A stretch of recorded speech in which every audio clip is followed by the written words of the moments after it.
Buckle up. It's time to take the trip. Buckle up. You're listening to the Take the Trip podcast, where you'll find real talk and zero filter. I'm your host, Kendra Fogarty, and today I'm here with my husband, Bill, and we have a wild travel day story for you. So we were in Virginia. It's the middle of summer, and unfortunately, my grandfather passed away. So we needed to book it back to Ohio to get home in time for his funeral. It was super important to me, obviously, to be there for his funeral. So we were grateful that we weren't too far away.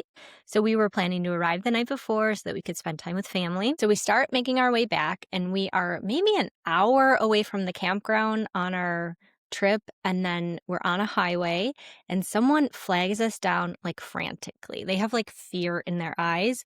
We're kind of freaked out, but actually we have had this happen before where people flag you down for something and they maybe just don't know about RVs and there's not an issue. So there's like a glimmer of hope that I have that it's no big deal.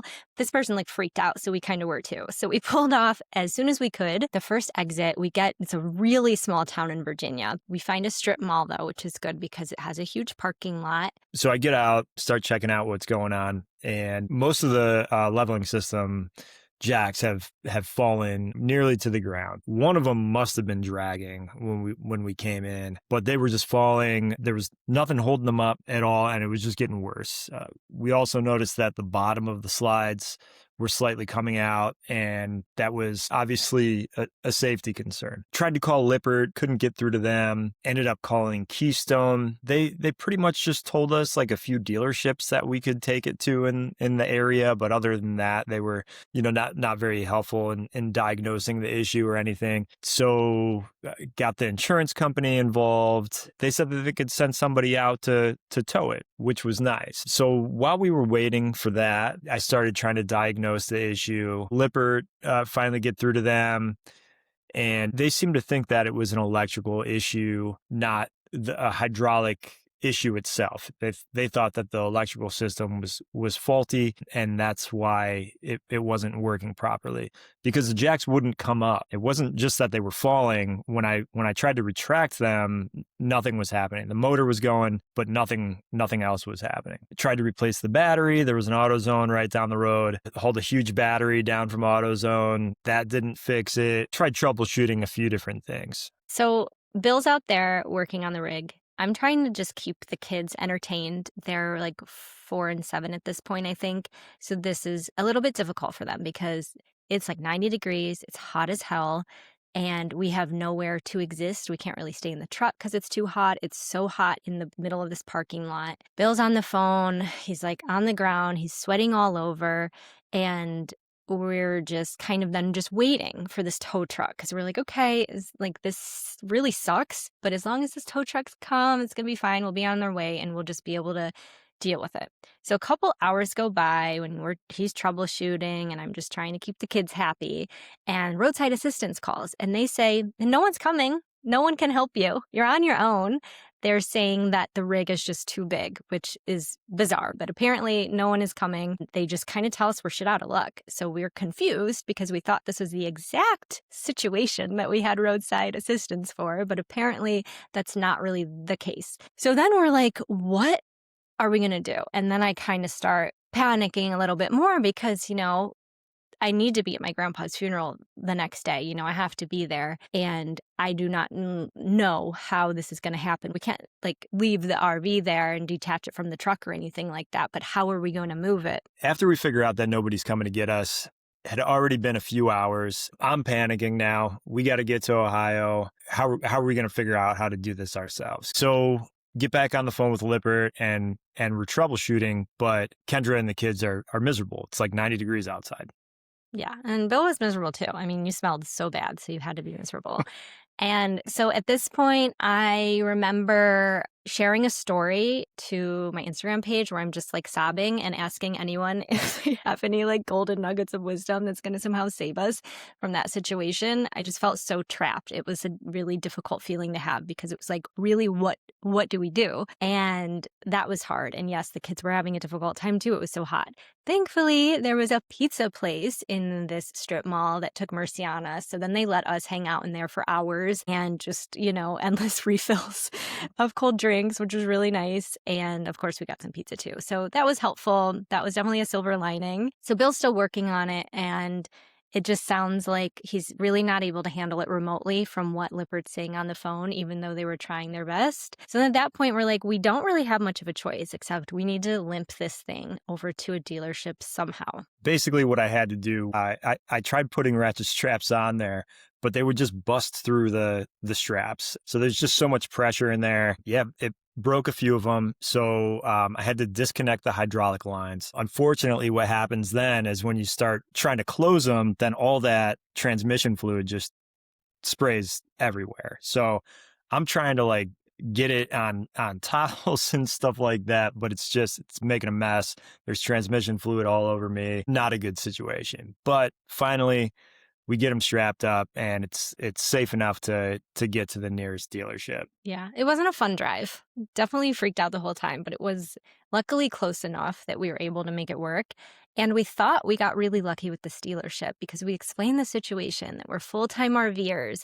We are on our way to a funeral, but we need to be able to, have this back. This is our home. Like, we do not have a house. And they kind of assured us that they'd be able to prioritize it. So we felt really lucky at that point. If you travel in an RV with kids, you already know the mess shows up fast. Sticky counters, toothpaste in the sink, dirt from every adventure, mystery smudges everywhere. That's why we keep Camp Champ's RV All-Purpose Cleaner on hand. It's a plant-based cleaner designed specifically for enclosed RV spaces. It deep cleans grease, grime, soap scum, and harsh water spots without filling your rig with those intoxicating harsh chemical smells. Works on sinks, toilets, faucets, tile, basically every surface you or your kids touch daily. So even when that rig gets dirty faster than we prefer, we can clean it up just as quick. Use the code Take the Trip for 25% off and keep your rig clean enough that you actually enjoy coming back inside after an adventure.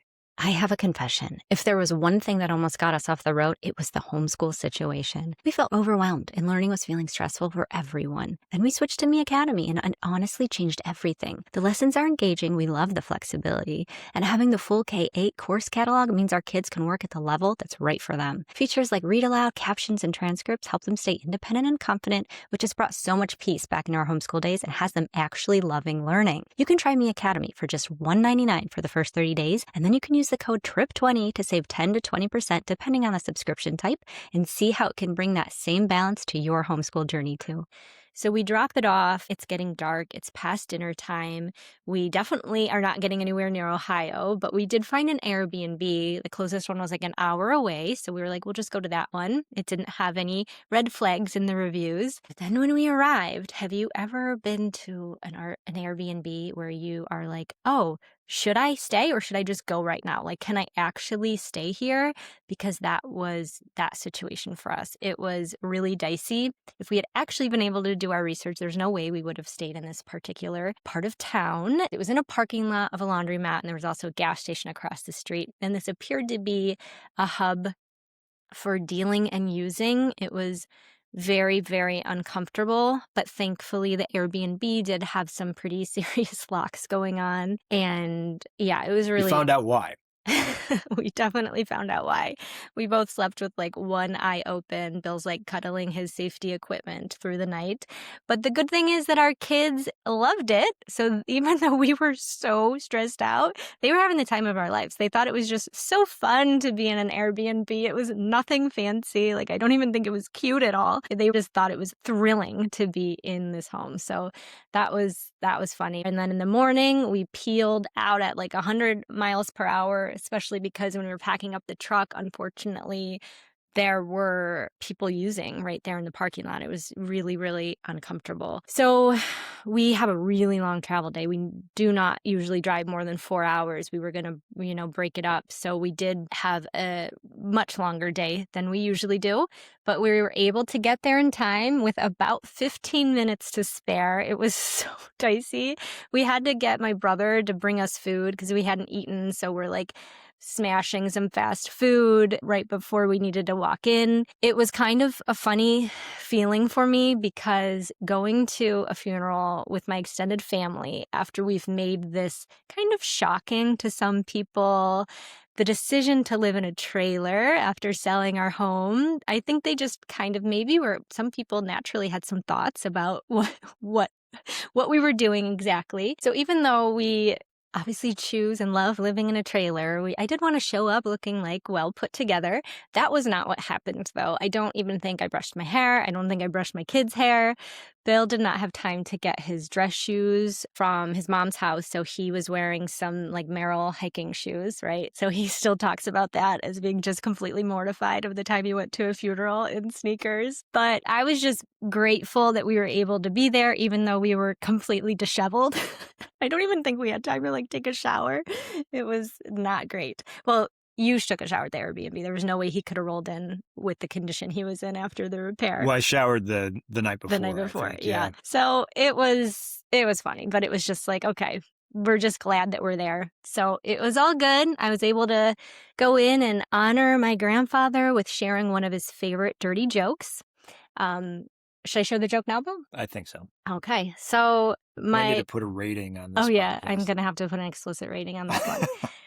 So my grandfather was a very funny, interesting, eccentric man. He just loved a good joke. He was often inappropriate, but it was definitely charming to most people. So at the funeral, though, and he was in his 90s, and he was a doctor. So everyone kind of kept talking like about Dr. Starkey and all these kind of accomplishments or all these different things, like later in his life at the nursing home and things like that. And I was just kind of sitting there and I was like, it's just not 100% like how I remember him. He was always joking around. He was always making everyone laugh. He would have been bored in this funeral, and I think he'd want it to be spiced up a little bit. So I was like, I'm happy to do that, just make sure he's smiling down on us from heaven. So I go up. I don't remember who I followed, but I remember thinking this is so interesting because I believe someone had been crying at some point before I came up. So I was just like, okay, I think I'm just going to share one of his favorite jokes because I think this is what he would probably do at the funeral if he could. So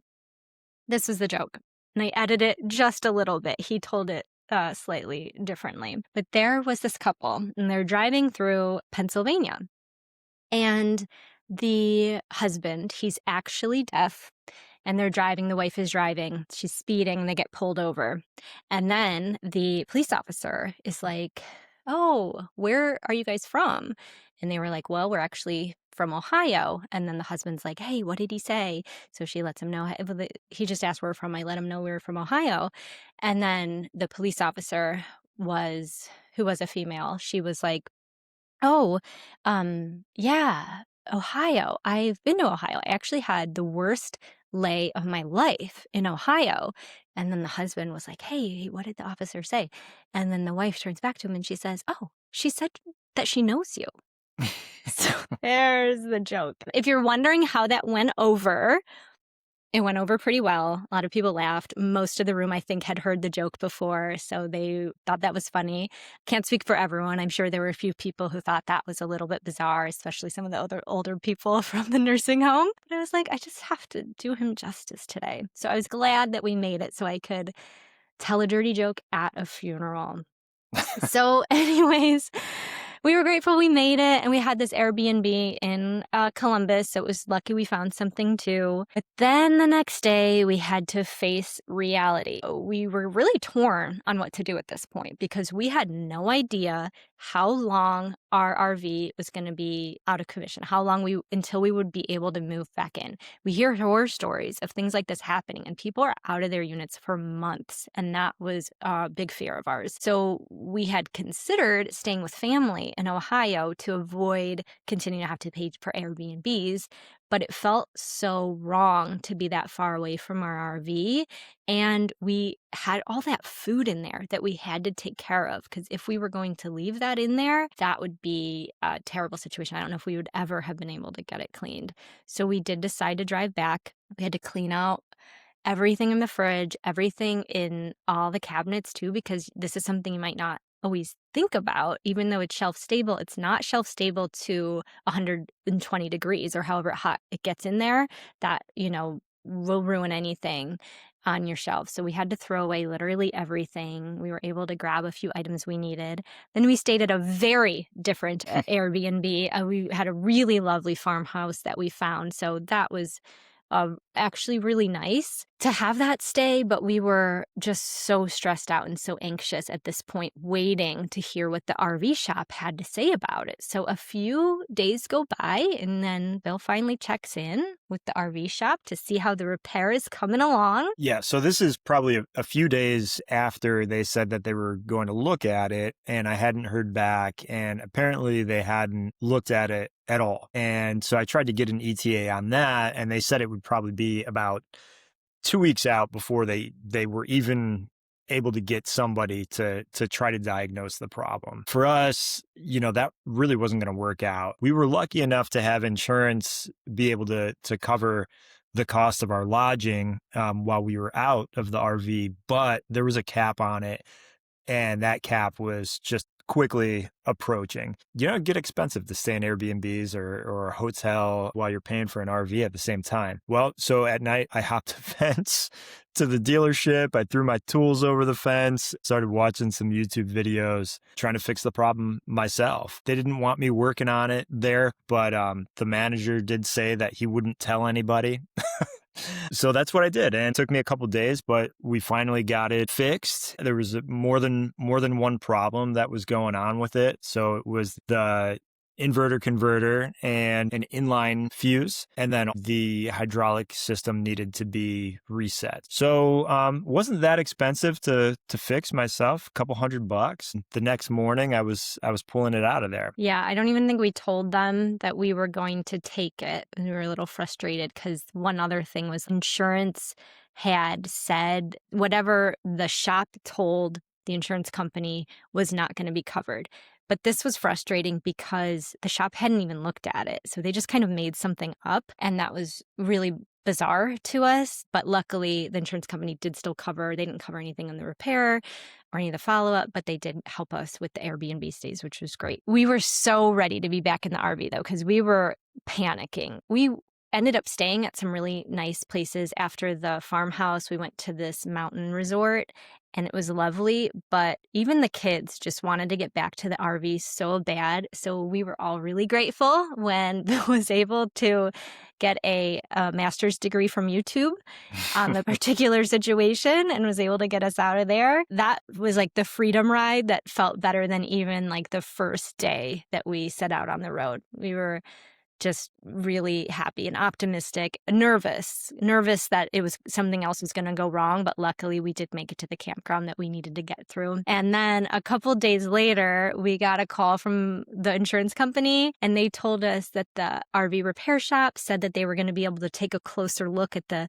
RV that day to let them know more on the details. So they didn't even realize it was gone, which was just hysterical to us. So I do sometimes look back on this situation and I kind of wonder, like, maybe my grandpa got us off that road that day for a reason. And that's just the story that I prefer to go with instead of just, assuming that our Keystone is kind of a piece of junk. So just a reminder that there are so many challenges in this lifestyle. So many things can be unpredictable, but the benefits and the joys of it always outweigh those challenges.